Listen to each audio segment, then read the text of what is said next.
বন্ধুরা, আজকে 1.5 KG tilapia মাছ নিয়ে এসেছি। এটা দিয়ে আলু দিয়ে ঝোল করব। এই মাছটা অনেক টেস্টি হয়, একদম ভেটকি ফেল করে যায়। মাছটাকে ভেজে নিচ্ছি। মাছটা ভেজে সব উঠিয়ে নিয়েছি। এবার আলু ভেজে নিচ্ছি। আলুটা ভেজে সব উঠিয়ে নিলাম। 1 চামচ কালো জিরে ফোড়ন দিচ্ছি। 2টো পেঁয়াজ, 1টা টমেটো আর 5-6টা কাঁচা লঙ্কা বাটা দিয়ে দিলাম। দিচ্ছি হলুদ, দিচ্ছি লঙ্কার গুঁড়ো, 2 চামচ জিরে, 2 চামচ ধনে দিয়ে দিচ্ছি।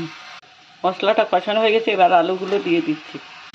আলু আর মশলাটা কষানো হয়ে গেছে, এবার দিয়ে দিচ্ছি জল।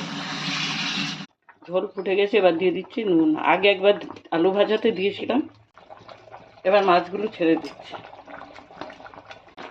আমার মাছের ঝোলটা হয়ে গেছে, ধনে পাতা দিয়ে দিচ্ছি, এবার নামিয়ে নেব।